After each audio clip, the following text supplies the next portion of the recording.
اعوذ باللہ من الشیطان الرجیم بسم اللہ الرحمن الرحیم وعلى الذین یطیقونہ فدیۃ طعام مسکین وقال ابن عباس رضی اللہ تعالی عنہما فی الحدیث لا يرخص في هذا الا للذي لا يطيق الصيام او مريض لا يشفى رواہ النسائی۔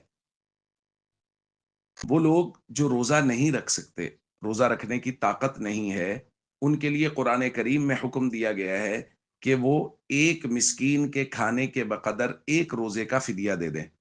تو ظاہر ہے جتنے روزے ہوں گے اتنے مسکینوں کے کھانے کے بقدر فدیہ دیا جائے گا۔ ابن عباس رضی اللہ تعالیٰ عنہ بیان فرماتے ہیں لا يرخص في هذا الا للذي لا يطيق الصيام، اس آیت میں رخصت صرف ان لوگوں کے لیے ہے جو روزہ رکھنے کی بالکل طاقت نہیں رہتے، اتنے بوڑھے ہو گئے کہ اب روزہ نہیں رکھا جا سکتا، او مریض لا یشفا، یا ایسے مریض کے لیے اجازت ہے کہ جس کے شفا یاب ہونے کی امید ہی ختم ہو گئی۔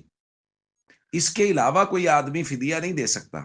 ہمارے معاشرے میں فدیہ کے معاملے میں بہت ساری غلط فہمیاں پائی جاتی ہیں۔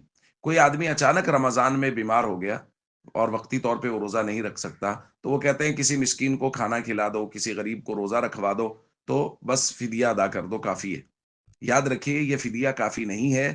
جو آدمی بیمار ہوا ہے اور وہ اس کے صحت یاب ہونے کی امید باقی ہے، وہ فدیہ نہیں دے سکتا، اس کے لیے صحت کے دنوں میں قضا کرنا ہی لازم ہے۔ بلکہ یہاں تک مسئلہ سمجھ لیجئے، اگر کسی آدمی نے فدیہ دے دیا اور بعد میں اللہ تعالیٰ نے اس کو صحت دے دی، تو وہ فدیہ صدقہ ہو گیا اور اس کو روزوں کی دوبارہ سے قضا کرنی پڑے گی۔ اس لیے بارہا درخواست کی جاتی ہے کہ اپنے تمام تر مسائل علماء کے سامنے رکھنے، اپنی پوری کیفیت علماء کے سامنے رکھیں، اور پھر وہ جو مسئلہ بتائیں اس کی روشنی میں عمل کریں۔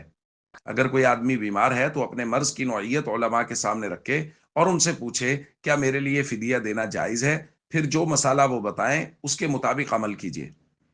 رہا یہ کہ فدیہ کی مقدار کیا ہے، تو اس کے لیے یہ سمجھ لیں کہ جو صدقۃ الفطر کی مقدار ہے، یعنی 2.25 کلو گندم یا اس کی قیمت، وہ فدیہ کے طور پہ، ایک روزہ کے فدیہ کے طور پہ اس کو ادا کیا جائے۔ تو یہ تمام تر مسائل ہیں، ان کو رمضان سے پہلے ہی سیکھ کے ان کے مطابق عمل کرنے کی کوشش کی جائے۔ السلام علیکم ورحمۃ اللہ وبرکاتہ۔